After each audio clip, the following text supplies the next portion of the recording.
Hello student, स्वागत है आप सभी का आपके अपने YouTube channel that is constructive physics. So this is our 12th class physics and today we are discussing about Bohr model of hydrogen atom. Okay, हम इसके प्रीवियस पार्ट्स इसके बारे में काफ़ी डिस्कशन कर चुके हैं and today we are discussing about energy level diagram. आज हम किसकी बात करेंगे? एनर्जी लेवल डायग्राम के बारे में बात करेंगे। ठीक है बेटा, ओके। चलिए, तो सबसे पहले हम बात करते हैं कि what is energy level diagram. तो एक ऐसा डायग्राम जो रिप्रेजेंट करेगा total energy of electron, electron की टोटल एनर्जी को इन डिफरेंट स्टेशनरी ऑर्बिट्स में। ठीक है, मतलब क्या होता है एनर्जी लेवल डायग्राम? एक ऐसा डायग्राम विच रिप्रेजेंट, और you can say A diagram which represent, ठीक है, एक ऐसा डायग्राम जो रिप्रेजेंट करेगा different total energy of electron. ठीक है, total, and this is our unit 8 बेटा, एटम एंड न्यूक्लियस। ठीक है, total energy of electron.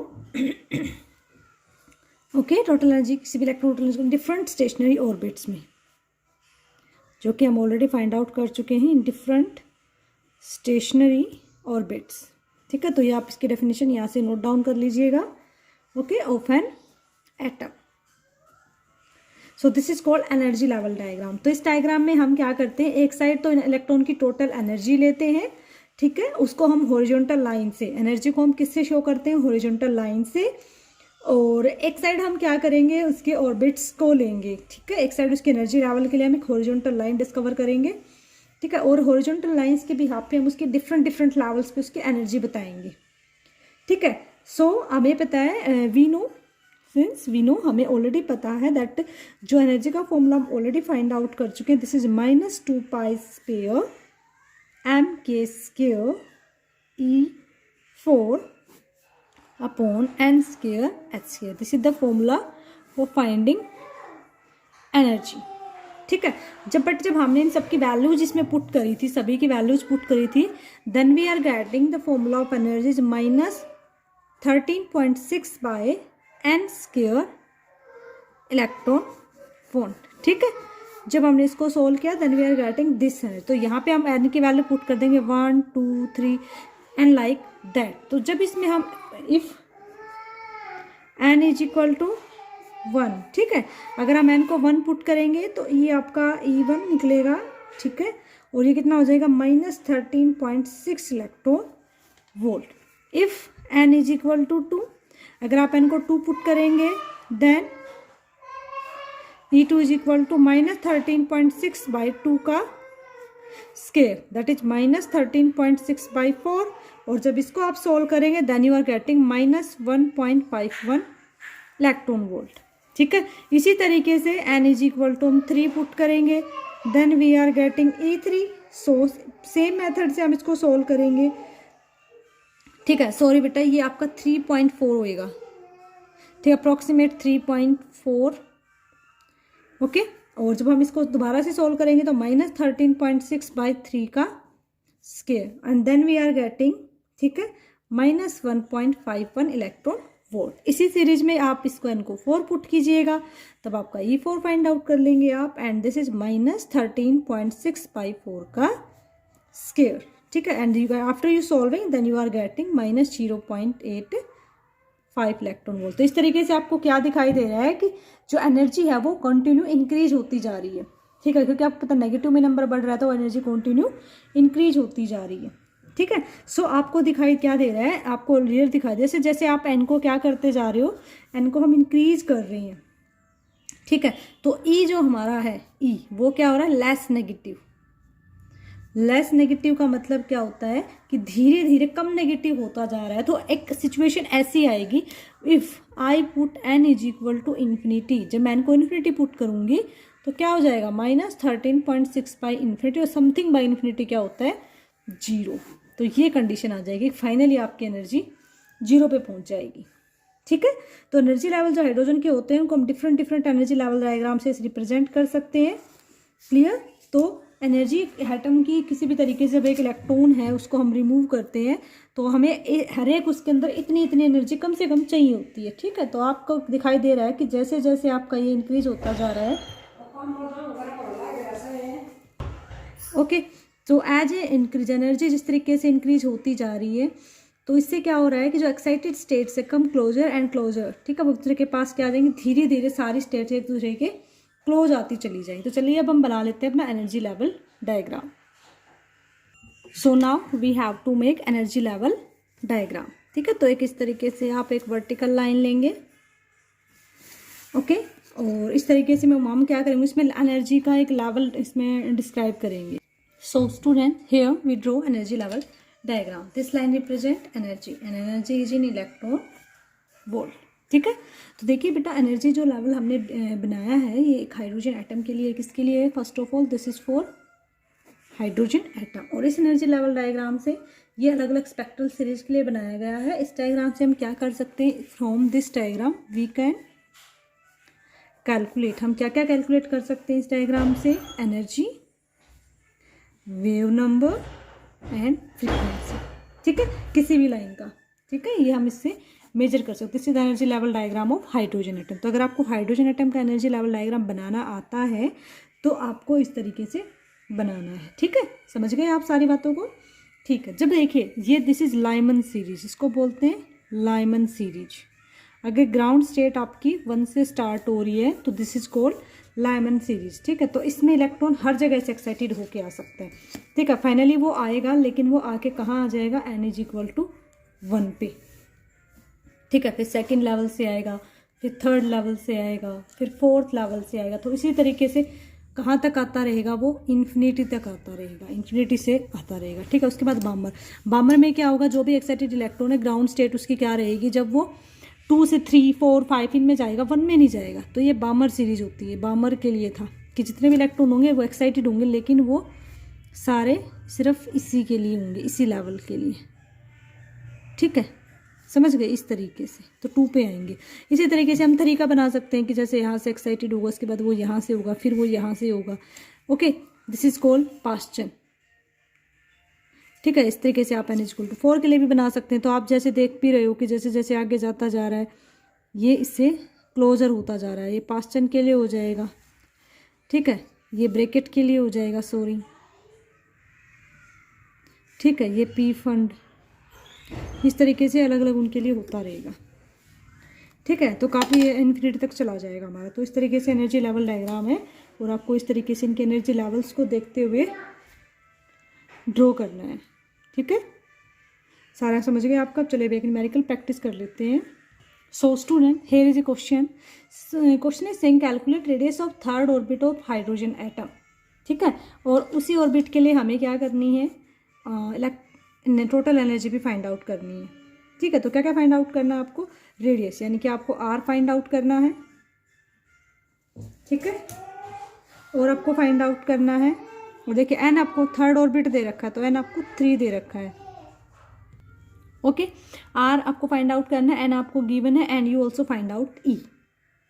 Okay, तो देखिए आपको आर का फॉर्मूला पता है, आप आर का फॉर्मूला यूज कीजिए। This is n square h square 4 pi square m k e square. ठीक है, आप सारी वैल्यूज़ को पुट करेंगे, पुट करके इसको हम सोल्व करेंगे। एन का स्क्वायर यानी कि 3 का स्क्वायर यानी कि 3 इंटू 3। ठीक है, एच स्क्वायर इंटू में 6.6 इंटू 6.6 इंटू 10 की पावर -34 इंटू 10 की पावर -34। ठीक है, 4 इंटू फिर कितना हो जाएगा 3.14 इंटू 3.14, ओके, इंटू 9.1 इंटू 10 की power -31। This is the mass, and ये आपका 9 इंटू 10 की पावर 9 हो जाएगा। और e, this is the charge, that is 1.6 into 10 की पावर -19 का स्क्वायर। और जब आप इस सारे पार्ट को सोल्व करेंगे, then you are getting R is equal to 4.77 which is into 10 की power -10 which is approximate equal to 4.775 angstrom. ठीक है, तो इस तरीके से आप आर निकाल लेंगे और सेम मेथड से हम क्या करेंगे, एनर्जी फाइंड आउट करेंगे। एनर्जी का फॉर्मूला लिखते हैं, चलिए। ओके, तो ई की वैल्यू पुट करते हैं। E is equal to -2 pi square m k square E4 upon n square h square. सारी वैल्यूज पुट करेंगे। या तो आप ऐसे निकाल लीजिए, अदरवाइज एक और तरीका भी आप उससे भी निकाल सकते हो, जैसे -13.6 बाई एन स्क्वेयर, उससे भी आप निकालेंगे तो भी वहीं आएगा। दोनों तरीके से हम करेंगे, ठीक है। तो सारी वैल्यूज हम यहाँ पे पुट करते हैं, चलिए। -2 इंटू 3.14 का इंटू 3.14 इंटू मास आपका क्या हो जाएगा 9.3 इंटू 10 की पावर -31 9.1 सॉरी, ठीक है। और इंटू 9 इंटू 10 की पावर 9 का स्क्वेयर इंटू 1.6 इंटू 10 की पावर -19 की पावर 4। ओके, और एन स्क्वेयर मीन्स 3 का स्क्वेयर यानी कि 3 इंटू 3 और 6.6 इंटू 10 की पावर -34 का स्क्वेयर। सारे को सोल्व आउट करेंगे, then we are getting E is equal to -2.43 into 10 की पावर -19 जूल, ठीक है।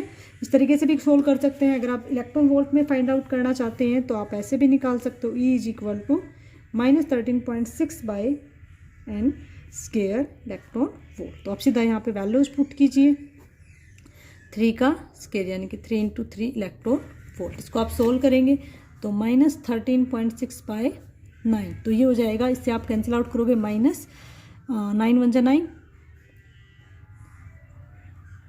1.5 इलेक्ट्रॉन वोल्ट में है, ठीक है।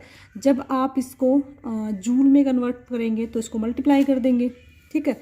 सो ये आपका क्या हो जाएगा 1.5 इंटू 1.6 इंटू 10 की पावर -19 जूल, ठीक है।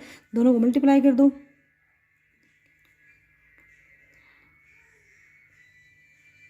इसको मल्टीप्लाई कर दो बेटा। मल्टीप्लाई करेंगे तो -2.4 इंटू 10 की पावर -19 अप्रॉक्सीमेट, तो अप्रॉक्सीमेट 2.4 आ गया है। यहाँ पे भी हम अप्रॉक्सीमेट इसको 2.4 लिख सकते हैं इंटू 10 की पावर -19 जूल। तो आप इस मेथड से भी एनर्जी फाइंड आउट कर सकते हैं और आप इस मेथड से भी एनर्जी फाइंड आउट कर सकते हैं, कोई प्रॉब्लम नहीं है, ठीक है। तो आपको दोनों मेथड से एनर्जी फाइंड आउट करनी आनी चाहिए, ठीक है बेटा। समझ गए आप कि कैसे कैसे क्वेश्चन आ सकते हैं आपको। होप आपको ये क्वेश्चन क्लियर हो गया होगा। कई बार होता है बेटा, है ना, आपसे लॉन्गेस्ट और शॉर्टेस्ट वेवलेंथ पूछ ली जाती है, ठीक है। तो आपको एक बात ध्यान रखना है, जब लॉन्गेस्ट वेवलेंथ पूछी जाएगी ना बेटा, ठीक है, तो लॉन्गेस्ट वेवलेंथ तब होगी बेटा जब आपका मतलब मिनिमम एन रहेगा, ठीक है। ये बात ध्यान रखना। अगर आपसे पूछी जाए लॉन्गेस्ट वेवलेंथ, ठीक है, सपोज कीजिए लाइमन के लिए, बामर के लिए लगा लो, ठीक है। तो बामर का जो एक्साइटेड स्टेट है वो कहाँ से स्टार्ट होती है 2 से, ठीक है। तो इसकी लॉन्गेस्ट वेवलेंथ कब निकलेगी बेटा, अब लाइमन के बामर के लिए पूछ रहा है, ठीक है। तो बामर के लिए लॉन्गेस्ट वेवलेंथ कब होगी, जब हमारा N1 तो आपको पता ही है, N1 कितना होगा हमारा N1 2 बामर के लिए, ठीक है।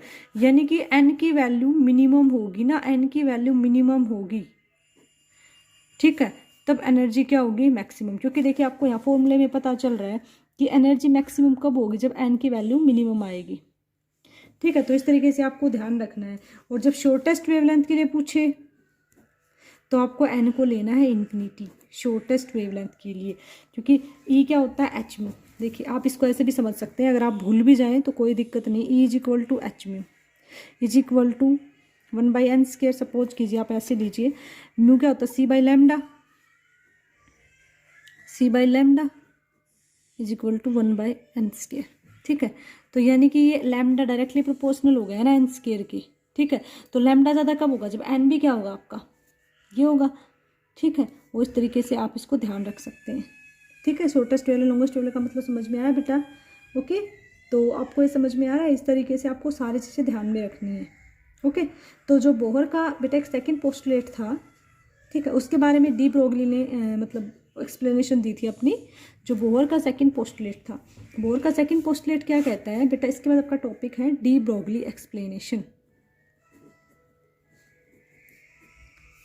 For second postulate of Bohr, ठीक है। बोहर के सेकंड पोस्टुलेट के लिए उसने क्या एक्सप्लेनेशन दी बेटा, इसने मतलब सेकंड पोस्टुलेट में बोला था कि जो एंगुलर मोमेंटम होगा, जो एल होगा यानी कि MVR, वो क्या होगा NH/2π, यानी कि इसने बोला था कि जो एंगुलर मोमेंटम है ना वो क्वांटाइज्ड है। यही बोला था सेकंड पोस्टुलेट में कि क्वांटाइज्ड है। क्वांटाइज का मतलब एक मोमेंटम ऐसे रहेगा H/, जैसे पहले ऑर्बिट का क्या हो जाएगा H/2π, सेकंड का क्या हो जाएगा 2H/2π, 3 का 3H/2π। तो इस तरीके से होगा, ऐसे नहीं होगा कि 2.1, 2.5, 2.3, जैसे मैं आपको भाई क्वांटम एंगुलर मोमेंटम तेरा 2.5 है, तो ऐसे नहीं होता। जैसे कि आप ऐसे कभी कहते हो कि भाई पहिया के लिए दे दो, 2.3 ग्राम के लिए दे दो, ऐसे कभी नहीं होता बेटा, ठीक है। तो ये फिक्स नंबर होते हैं, तो इसलिए इनको क्वांटाइज्ड नंबर बोला जाता है। ओके, तो ये बोला था इसने। तो डी ब्रोगली ने क्या किया था, डी ब्रोगली ने भी इसी कंसेप्ट को लेते हुए चले थे कि इलेक्ट्रॉन ऑर्बिट में मूव करते हैं। लेकिन उसने डी ब्रोगली ने कहा कि ठीक है, लाइट आप ठीक है मान रहे थे, इलेक्ट्रॉन एक पार्टिकल है, ये बात भी ठीक है बिल्कुल। लेकिन आपको पता है कि जब इलेक्ट्रॉन एक ऑर्बिट में मूव करता है, इलेक्ट्रॉन क्या एक पार्टिकल है और v वेलोसिटी से मूव करेगा, लेकिन जब वो इसमें मूव करता है तो वो कैसे मूव करता है कि वेव की तरह, ठीक है। जब वो ऑर्बिट के अंदर मूव करता है तो कैसे मूव करता है, एक वेव की तरह मूव करता है। तो डी ब्रोगली क्या कहता है कि जो स्टेशनरी ऑर्बिट है in which contain integral number of de Broglie waves, वो क्या कह रहा है कि वो जब मूव कर रहा है ना तो वो एक वेव की फॉर्म में मूव कर रहा है, तो वो वेव भी क्या होंगी उसकी क्वांटाइज्ड फॉर्म में होंगी, ठीक है। वेव भी उसके साथ क्वांटाइज्ड फॉर्म में होंगे। मान लीजिए आपने मान लिया कि इलेक्ट्रॉन हमारा nth ऑर्बिट में मूव कर रहा है, ठीक, आपने क्या मान लिया कि इलेक्ट्रॉन हमारा nth ऑर्बिट में क्या कर रहा है, मूव कर रहा है, ठीक, आपने मान लिया इसके अंदर इलेक्ट्रॉन मूव कर रहे हैं, ठीक है। अब इलेक्ट्रॉन इसमें मूव करेगा तो उस रेडियस, उसकी रेडियस भी हमने क्या माननी पड़ेगी, Rn। nth ऑर्बिट की रेडियस क्या मान ली आपने, Rn मान ली, ठीक है। तो अब ये बताइए टोटल डिस्टेंस कितना कवर करेगा, आपको पता है एक सर्कल है तो कितना, जब Rn डिस्टेंस है तो इसकी डिस्टेंस क्या हो जाएगी, टोटल डिस्टेंस, तो टोटल डिस्टेंस आपकी हो जाएगी 2πRn। एक इलेक्ट्रॉन है जो nth ऑर्बिट में मूव कर रहा है, ठीक है। तो अब ये बताइए अगर वो nth ऑर्बिट में मूव करेगा तो उसका टोटल डिस्टेंस 2πRn हो जाएगा। तो डी ब्रोगली क्या कहता है, lambda is equal to h/p। De Broglie concept क्या कहता है, lambda is equal to h/p, क्योंकि इनको मैटर वेव लेके चलता है ना, तो h/mv मैटर वेव है, इसके अकॉर्डिंग तो मैटर वेव की फॉर्म में लेके चलेगा, ठीक है। तो v यानी कि Vn nth इलेक्ट्रॉन लिया है ना हमने, तो इसकी Vn क्या हो जाएगी, वेलोसिटी हो जाएगी उस इलेक्ट्रॉन की उस ऑर्बिट में। अब ये तो डी ब्रोगली कंसेप्ट है। और बोहर क्या कहता है, बोहर कहता है हमारा कि MVR is equal to NH/2π, ठीक है। तो ये लैम्डा क्या है, उसकी वेवलेंथ है ना बेटा, यानी कि उसने कितनी डिस्टेंस कवर करी, ये क्या है, उसने कितनी वेव कवर करी पूरी, तो पूरी वेव कितनी हो जाएगी 2πR। तो वेव की जगह, वेवलेंथ की जगह में, क्योंकि डिस्टेंस ही तो होता है H/mvn, ठीक है। और जब आप इसको सोल्व करेंगे तो आपके पास क्या आ जाएगा, ठीक है। अब हम क्या करेंगे, इस पार्ट को इधर ले जाएंगे और इसको नीचे ले आएंगे, तो क्या हो जाएगा MVnRn is equal to H/2π, ठीक है, ये आ गया। और ये nth ऑर्बिट के लिए था तो NH/2π हो जाएगा। तो ये बेसिकली क्या था, ये सेकंड पोस्टुलेट था हमारा। किसका सेकंड पोस्टुलेट था, ये बोहर का सेकंड पोस्टुलेट था। तो इसने अपने क्या करा, डी ब्रोगली ने अपने कंसेप्ट के हिसाब से बोहर के सेकंड पोस्टुलेट को क्या कर दिया, डिस्क्राइब कर दिया, ठीक है। और उसने क्या बोला कि अगर कोई इलेक्ट्रॉन है nth ऑर्बिट में मूव कर रहा है तो उसका क्या होगा, इंटीग्रल मल्टीपल ऑफ n होगा वो, ठीक है। ये क्या है, क्वांटम कंडीशन हो गई जो बोहर ने सेकंड पोस्टुलेट में दी थी, ओके। तो इस तरीके से उसने क्या बता दिया कि वेव पार्टिकल का क्या होता है, ड्यूअल नेचर होता है। वो कौन कौन सा नेचर फॉलो करता है, एक वेव भी और एक पार्टिकल भी, ठीक है। तो कई बार पूछ लिया जाता है कि drive the second postulate of Bohr model by using de Broglie concept. तो डी ब्रोगली कंसेप्ट को यूज करते हुए अगर आप सेकंड पोस्टुलेट प्रूव करेंगे तो आपको इस तरीके से प्रूव करना है। और हमारा आज का लास्ट कंसेप्ट हम डिस्कस करते हैं लिमिटेशन। इसके बाद भी बहुत सारे हमारे कंसेप्ट आए हैं, बोहर की भी काफ़ी लिमिटेशन रही हैं। बोहर एक सिंपल हाइड्रोजन एटम, सबसे पहले लिमिटेशन क्या थी कि सिर्फ हाइड्रोजन एटम पे एप्लीकेबल हुआ, ठीक है। This theories fail in the case of the other element, जो भी अदर एलिमेंट थे वहाँ इसका फ्लॉप हो गया। अब ये इलेक्ट्रॉन ये बात भी एक्सप्लेन नहीं कर पाया था कि इलेक्ट्रॉन सर्कुलर ऑर्बिट में ही क्यों मूव करते हैं, ठीक है। सर्कुलर क्यों लिया उसने, इलिप्टिकल ऑर्बिटल पॉसिबल थी। आपको पता है कि जो हमारे प्लैनेट्स हैं वो रियल में एलिप्टिकल पाथ में मूव कर रहे हैं, ठीक है। ये fine structure of spectral line, जो स्पेक्ट्रल लाइंस का स्ट्रक्चर बना था उसको भी ये एक्सप्लेन नहीं कर पाया था, ठीक है। लायमन, बामर, पास्टन इन्होंने ये एक्सप्लेन किया था बाद में आके, ठीक है। ये रिलेटिव इंटेंसिटी के बारे में बता नहीं पाया था कि जो स्पेक्ट्रल लाइंस आपकी बन रही है ना, उनकी जो रिलेटिव इंटेंसिटी बन रही है, मीन्स कि वो डार्क लाइट जो भी उनकी फ्रिंजेस बन रही हैं वो कैसे बन रही है, उसको भी एक्सप्लेन नहीं कर पाया था, ठीक है। और बोहर ने क्या किया था, इलेक्ट्रॉन को पार्टिकल लेके स्टडी किया था, जो इलेक्ट्रॉन की वेव प्रॉपर्टी थी ना उसने इसको भी नेगलेक्ट कर दिया था, ठीक है। इलेक्ट्रॉन की वेव प्रॉपर्टीज को, इलेक्ट्रॉन के वेव नेचर को भी उसने कंसिडर नहीं किया था। तो these are the 5 limitation. Hope this is clear to you students, and thank you so much for your support. Have a nice day, take care.